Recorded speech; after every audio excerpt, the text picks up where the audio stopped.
안녕하세요. EBS 초저출생 특집, 초저출생 사회에 대한 리얼한 이야기를 들어보는 30분 리얼 토크. 저는 진행을 맡은 김수미입니다. 반갑습니다. 반갑습니다. 네, 안녕하세요. 이렇게 네 분의 패널분들 만났는데 자기소개 좀 부탁드릴게요.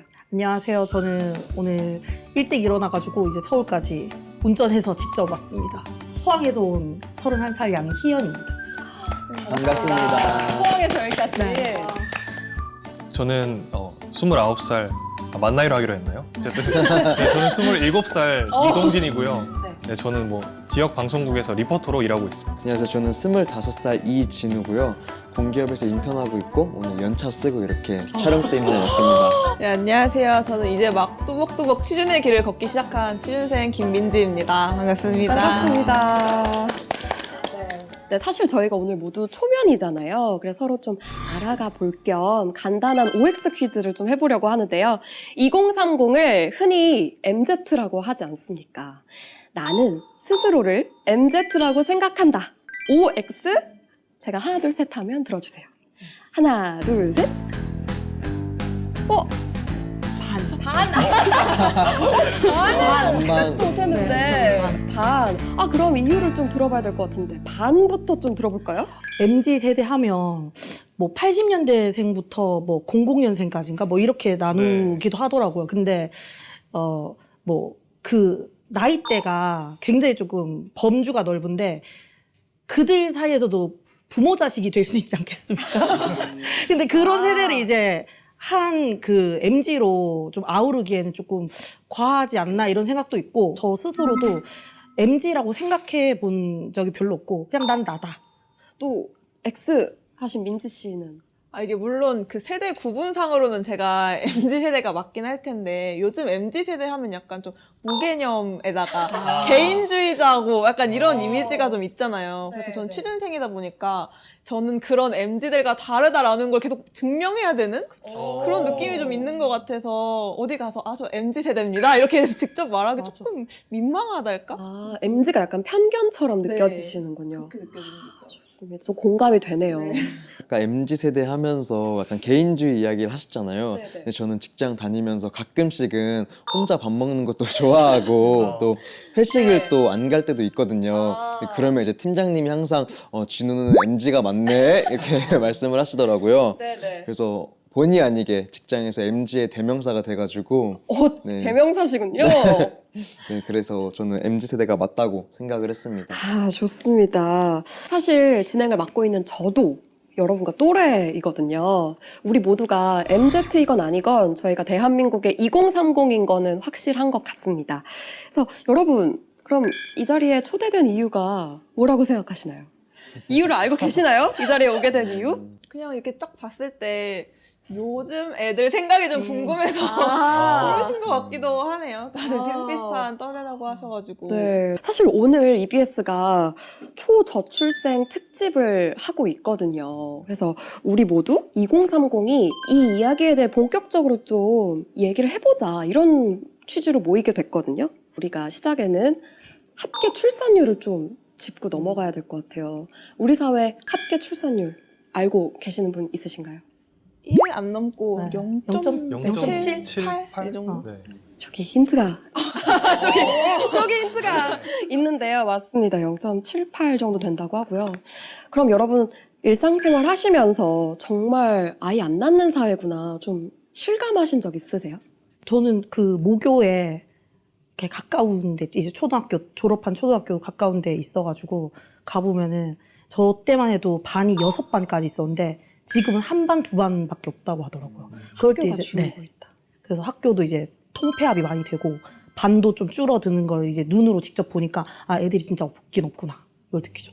네, 저는 명절에 이제 뭐 본가에 내려가면은 예전에 제가 어릴 때는 동네 아이들이 너무 많고 친구들도 많았는데 요즘에는 조카도 거의 없고 뭔가 동네 분위기에 좀 아이들 웃음소리가 많이 안 들리더라고요, 명절에. 그때 많이 느끼는 것 같아요. 네. 민지 씨는 어떠세요? 저는 사실 일상에서 뭔가 느껴진다기보다는 요즘 워낙 저출생 문제가 문제다 이렇게 얘기를 해주시니까 정말 문제인가? 그냥 이 정도 생각하고 있는 것 같아요.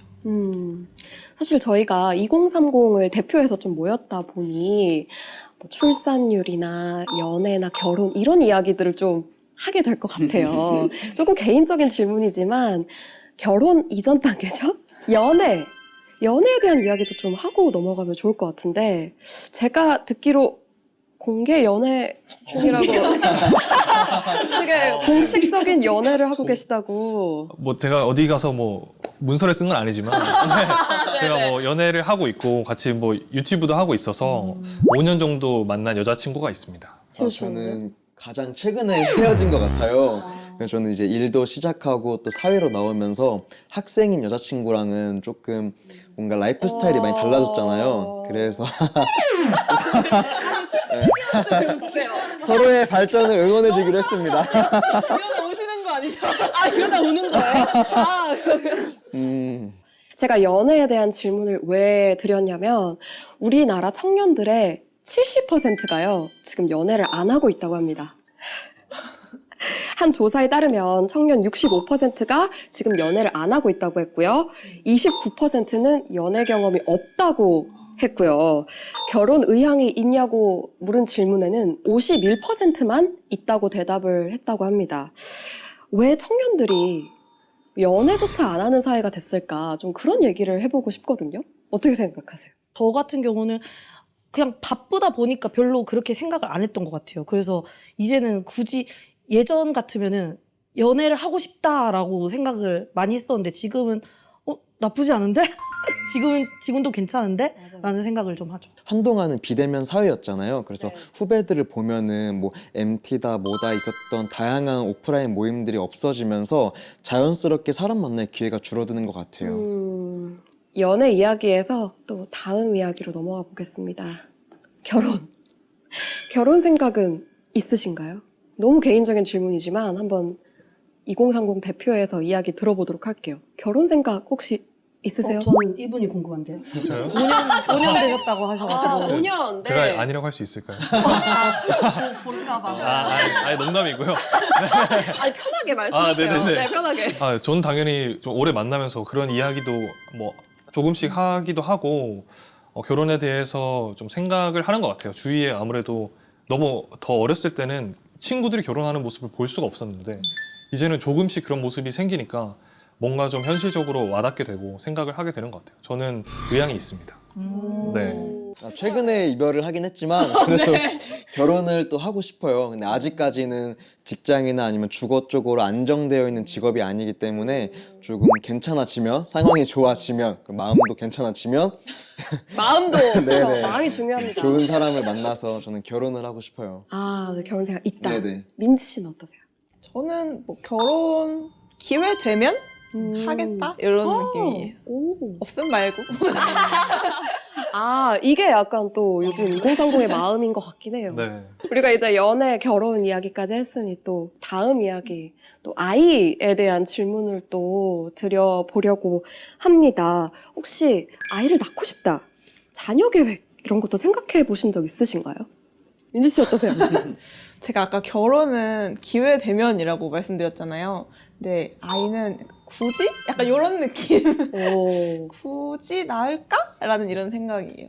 민지 씨는 그렇게 생각하신 이유가 있을까요? 저는 사실 결혼 같은 경우는 사실 뭐 사랑하는 사람과 함께하고 싶다는 이유도 있겠지만 경제적으로도 어떤 이점이 있다고 생각을 하거든요. 근데 지금 생각으로는 아이를 낳고 기르면서 나에게 그 출산과 양육이 주는 기쁨 외에 더 내가 얻을 수 있는 게 있을까? 혹시나 마이너스가 되는 결정은 아닐까? 라는 생각이 있어요. 더 헌신과 비용이 드는 네, 것들에 대한 맞아요.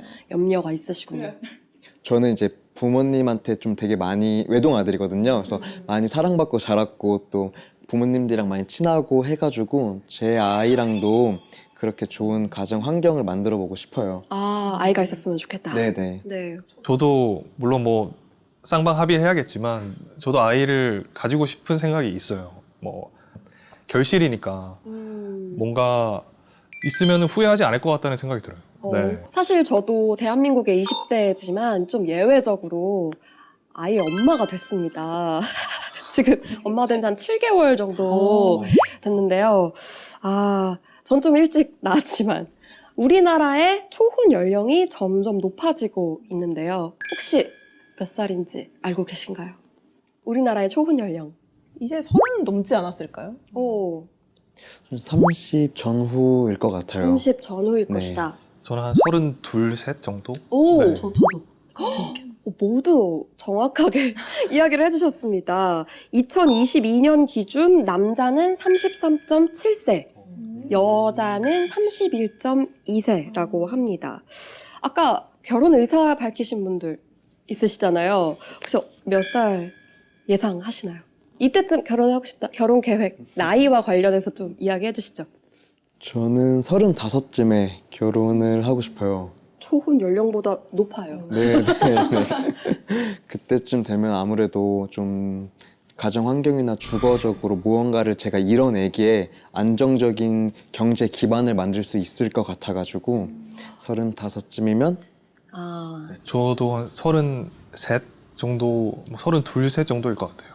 얼마 안 남았네요. 그러게요.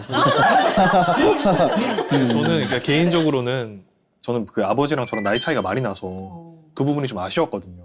그래서 좀 가능하다면 좀 차근차근 준비해서 일찍 하고 싶었는데 네. 제 경제적인 기반이 아무래도 안 잡혀 있다 보니까 그 부분이 사실 거의 99%인 것 같아요. 그래서 안정적으로 좀 경제 생활을 하고 기반이 어느 정도만 잡혀도 좀 빠르게 하고 싶은데도 한 30대 초반은 돼야 될 것 같아요. 네. 아이를 낳을 거면 저도 30대 초반에서 중반을 넘기지 않는 게 좋다고 생각을 하고 그게 아니면 뭐 결혼 자체는 나이는 별로 안 중요할 것 같아요. 저도 결혼이나 이런 나이는 딱히 뚜렷하게 몇 살 때 하고 싶다라고 생각하지는 않았습니다. 네. 사실 방금 결혼 계획이 있다고 말씀 주신 두 분께서 뭐 30대 중반을 이야기하셨던 가장 큰 이유가 경제적인 이유였는데요. 왜 결혼을 하지 않을까, 아이를 낳지 않을까 알 수 있는 몇 가지 통계가 있거든요. 공통적으로 나오는 게 결혼과 출산에 어떤 조건이 붙는다라는 점이거든요. 최소 이 정도 조건은 충족해야 한다고 생각한다 하는 어떤 구체적인 조건이 있을까요? 한번 얼마 남지 않으신 결혼 계획을 갖고 계신 네. 동진 씨가 알려주시죠. 네. 그러니까 네. 저의 개인적인 생각보다는 좀 사회 전반적으로 봤을 때는 네. 아무래도 좀 일단은 자가가 있어야 하고 뭐 자가가 아니더라도 최소한 예전처럼 막 단칸방에서 시작하고 이런 것들은 사실상 거의 불가능하다고 생각을 하고요. 또 직장도 이제 안정적으로 자리가 잡혀서 뭐 월 고정 수입도 뭐 어느 정도 중산층에 가까운 정도 수익을 내야 결혼을 할 수 있다고 생각해요. 월 수입도 딱 그 조건이 있으시군요. 한 달에 조건, 어느 정도 금액 어. 이런 최소.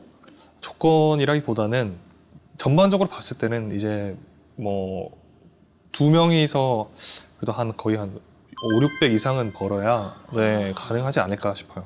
애초에 결혼식을 하는 것 자체도 비용이 어마어마하더라고요. 그래서 그 정도 수입이 아니면 아마 힘들지 않을까 생각합니다. 예전에야 진짜 단칸방에서 시작할 수도 있고 뭐 빌라에서도 시작할 수 있는데 요즘에는 항상 물어보잖아요. 뭐 아파트 어디야? 뭐 자가야? 뭐 차는 뭐야? 뭐 이런 식으로 하다 보니까 그 올라가 버린 평균 때문에 그 외부의 시선을 맞추려면은 아무래도 경제적인 기반을 마련해야 되는데 시간이 들지 않을까라는 생각을 합니다.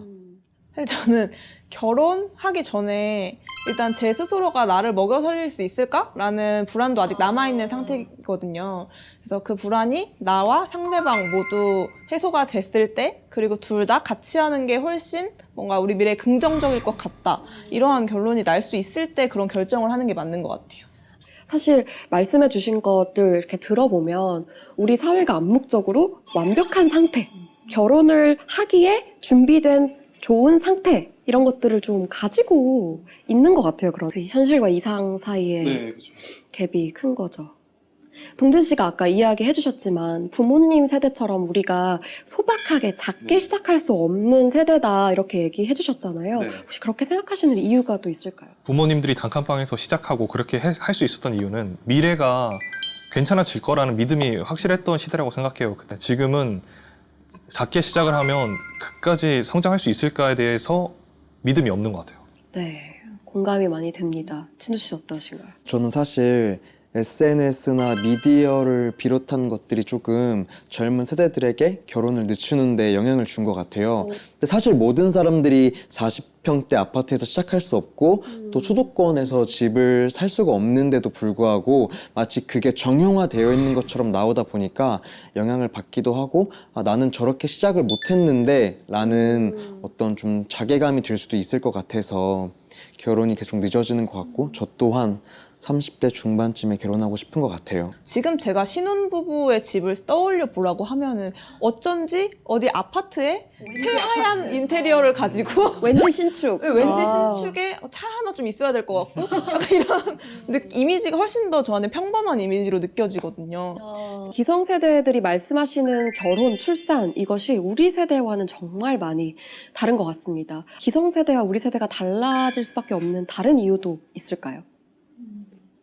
뭔가 과거에는 열심히 공부를 해서 좋은 대학에 들어가고 안정적인 직장을 잡아서 성실하게 살고 이런 게 되게 성공적인 이미지였다면 지금도 사실 그것만 유지하기도 정말 힘들잖아요. 뭔가 이미 원래 해야 되는 과업에 뭔가 정말 크게 성공해야 될 것 같은 압박감 같은 게 좀 있는 것 같아요. 저는 아무래도 가장 큰 거는 이 빈부 격차가 좀 커졌다는 것 같아요. 이제 세대가 지나가면서 아무래도 부잣집에서 태어난 아들이 부자가 되고 또 그 아들이 부자가 되고 이게 뭐 나쁘고 좋고를 떠나서 그 격차를 따라잡기가 이제 일반적으로 예전처럼 그냥 뭐 대기업에 들어가서 일한다고 해서 잡을 수 있는 격차 범위가 이제 벗어난 것 같고 그렇다 보니까 주위에 이제 그렇게 잘 사는 모습들을 보고 미디어에서 SNS에서 보면서 그 격차를 영원히 좁힐 수 없다는 그런 박탈감이 아무래도 가장 큰 것 같아요.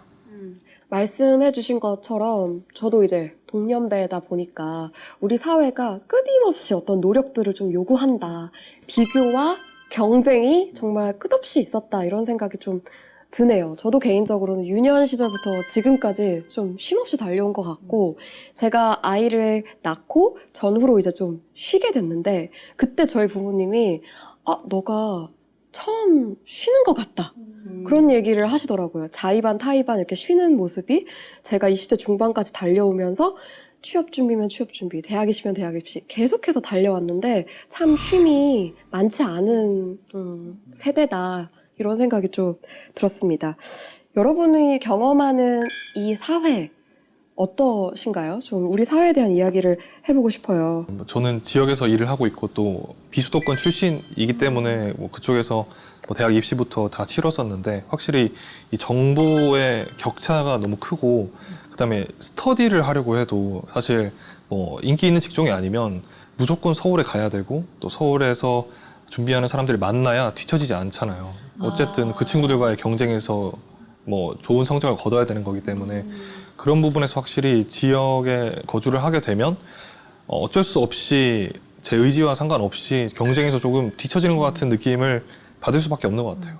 저 또래 친구들도 보면은 못해도 이제 주변에 그런 대도시, 광역시로 좀 이주하는 경우가 많고 그 취업 때문에 그래서 정 안 되면 정말 공무원 준비를 계속하고 있는 친구들도 있고 그래서 그런 걸 봤을 때 지역에는 정말 일자리가 우리가 이렇게 먹고 살 수 있는 그리고 나아가서 결혼을 생각할 수 있는 그런 미래를 꿈꿀 수 있는 나의 삶을 담보할 수 있는 그런 직장을 내가 구할 수 있을까라는 고민을 좀 많이 하고 있습니다. 서울에서 이미 살고 있는 사람들조차도 주거 환경이 굉장히 열악한 경우도 많고 또 사실 소득 자체도 뭔가 일자리가 있다고 안정적인 삶이 보장되는 또 사회는 아니잖아요.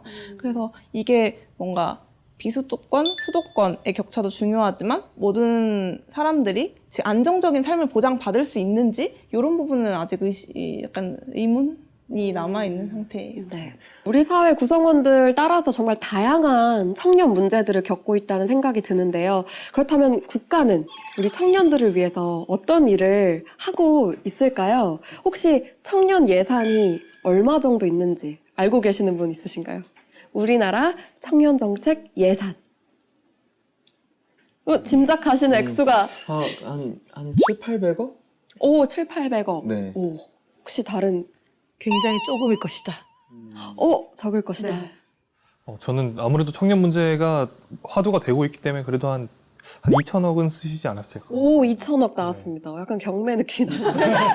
제가 좀 더 높여야 될 것 같은데. 2,300? 2,300억 정도 네. 될 것이다.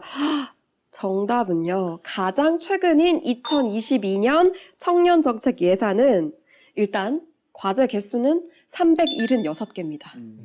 총 24조 6천억 원.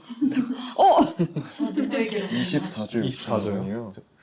24조 6천억 원이 376개 과제에 쓰였습니다. 혹시 이 액수가 좀 실감이 나시나요? 누구한테? 혹시 청년 정책 알아보신 거나 혹시 지원해 보신 게 있을까요? 사실 아까는 뭐 그 지원금들 다 어디 갔냐 이런 식으로 장난식으로 얘기를 하긴 했지만 찾아보면 굉장히 그 지역 단위로든 국가 단위로든 뭔가 지원을 해주려고 하는 그런 방식들은 되게 많더라고요. 근데 왜 이걸 내가 못 느끼고 있을까를 생각해 봤을 때 실제로 내가 어떤 지원을 받을 수 있는지 확인해 볼 수 있는 경로도 너무 적고 또 받을 수 있다고 해서 내가 받고 싶다고 해서 받을 수 없는 경우도 굉장히 많고 이게 홍보의 문제도 있을 것이고 아까 말씀해 주신 것처럼 이게 얼마나 실효성이 있는지 그리고 실제로 지원금은 이게 책정이 되어 있지만 얼마만큼 청년들한테 돌아가고 있는지 이건 또 다른 문제인 것 같아요. 이게 실제로 청년들의 목소리가 훨씬 더 많이 반영돼서 정책이나 지원 방식이 결정이 돼야 될 것 같다는 생각을 해요. 네, 이렇게 동년배끼리 모여서 2030에 대해서 이야기를 하다 보니 우리 세대는 어쩌면 태어난 순간부터 사회가 요구하는 암묵적인 어떤 기준들, 성취의 기준들을 맞춰가면서 살고 있었던 게 아닌가 뭐 이런 생각도 좀 드는데요. 그래서 2030 세대의 우울증이 최근 4년간 45%나 급증을 했다고 합니다.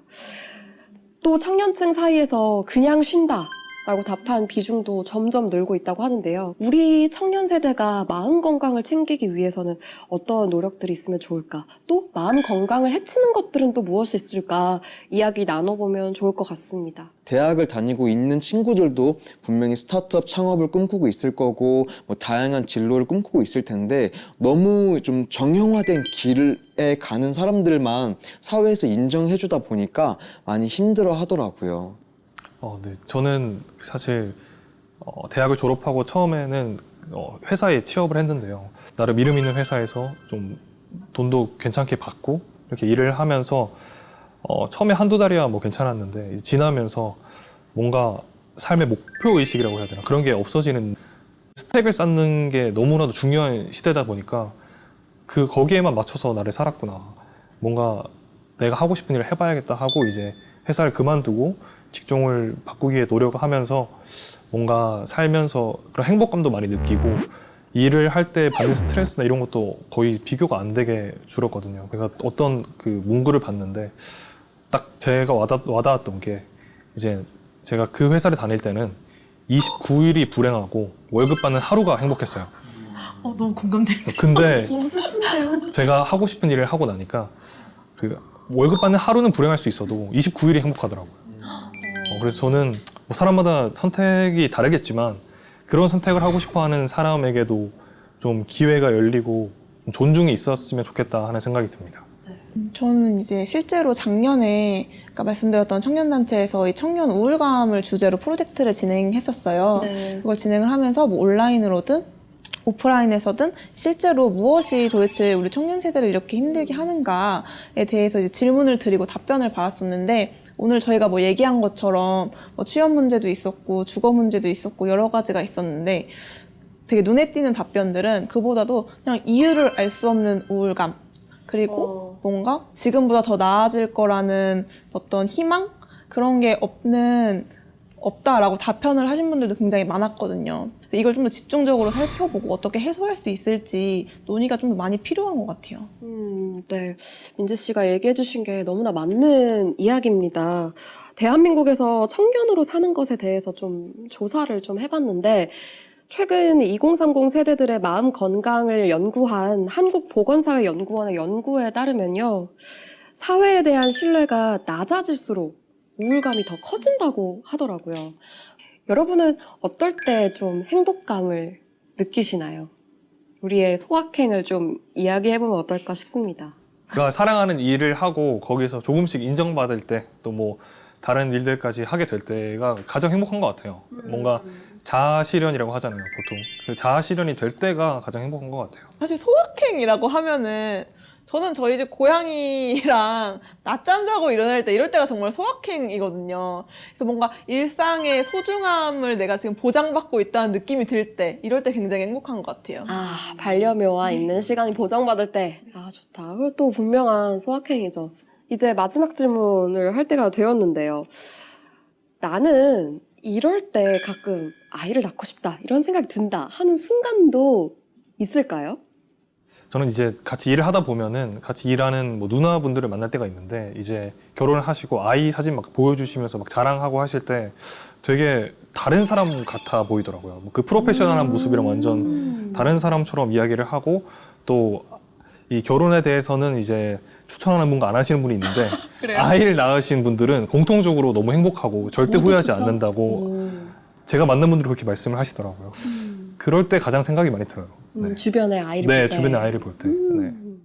저희 이제 엄마조차도 결혼은 몰라도 출산은 한번 해볼만 하다. 약간 이런 입장이시거든요. 그래서 이렇게 어릴 때 들었을 때는 이해가 잘 안 됐는데 요즘 이제 제가 하는 생각이랑 이게 겹쳐서 왜 그럴까 생각을 한번 해보면 사실 저는 삶이 여전히 너무 불확실하다고 느껴지고 가끔은 그게 굉장히 설레임이 될 수도 있지만 막막하기도 하잖아요. 근데 그럴 때 그냥 정말 내가 온전히 나의 방식대로 성취할 수 있고 나에게 보장될 수 있는 행복이 뭐가 있을까? 그게 뭔가 아이나 출산으로서 하나의 얻을 수 있는 길이 될 수 있을 것 같다. 이런 생각을 요즘 들어서 좀 하게 되는 것 같아요. 아니, 수다 떨다 보니까 벌써 30분이 지났습니다. 그래서 비슷한 또래분들과 이야기하다 보니까 이제 너무 가까워지고 편하게 이야기를 많이 나눈 것 같은데요. 끝으로 자유롭게 소감 한마디씩 부탁드릴게요. 출생이나 이런 문제는 사실 저희 세대가 느낀다기보다는 뭔가 매체나 미디어에서 훨씬 더 그 위험성이나 네. 지금 심각성에 대해서 얘기하는 경우가 많잖아요. 그럴 수 있죠. 그래서 이거에 대해서 내가 너무 겉핥기식으로 공감을 못하는 상태로 얘기를 하게 되면 어쩌지? 라는 걱정도 있었는데 워낙 이제 또래분들이랑 있기도 했고 좀 편하게 얘기를 하다 보니까 다양한 얘기를 할 수 있었던 것 같아서 되게 좋았던 시간이었어요. 저는 우리를 포함한 20대 친구들이 너무 겁먹지 않았으면 좋겠어요. 정말 다양한 분들이 모여 있잖아요. 젊은 나이에 결혼하고 출산을 하신 분도 계시고 대기업을 다니다가 퇴사 후에 또 이제 리포터 일을 하시는 분도 계시잖아요. 정답은 없거든요, 우리 인생에. 그러다 보니까 내가 좋아하는 일, 하고 싶은 일 해보면서 때론 불행하겠지만 또 행복을 찾아가면서 너무 겁먹지 않고 살아가셨으면 좋겠습니다. 저는 여기 계신 분들이랑 이야기를 해보니까 그래도 우리 사회가 조금씩 변하고 있고 또 우리 또래들의 어떤 공감대가 어느 정도는 만들어질 것 같다는 생각이 들어요. 그래서 앞으로는 우리 사회도 좀 더 다양성을 존중해주고 또 청년들이 행복해질 수 있는 세상이 오리라 믿습니다. 네. 좀 다양하면서도 공감이 되는 이야기를 많이 들어서 안심이 좀 됐던 것 같기도 해요. 이게 약간 불안한 안심? 다 같이 우울하구나. 다 같이 이제 희망을 꿈꾸고 있구나. 이런 생각을 했던 것 같아가지고 이렇게 좀 그럼에도 불구하고 이런 현실을 딛고 건강한 생각을 하는 청년분들을 만나게 되어서 조금 기쁜 시간이었던 것 같아요. 합계 출산율 0.78, 그 안에 담긴 진짜 우리의 목소리를 들어보는 이번 시간에는 청년들의 목소리를 들어봤습니다. 0.78이라는 숫자는 어쩌면 지금 청년들이 보내는 무언의 신호가 아닐까라는 생각이 드는데요. 오늘 비록 짧은 시간이었지만 2030 세대의 신호가 조금이라도 전달되었길 바라면서 이 시간 마치도록 하겠습니다. 함께해 주신 네 분 진심으로 감사합니다. 감사합니다.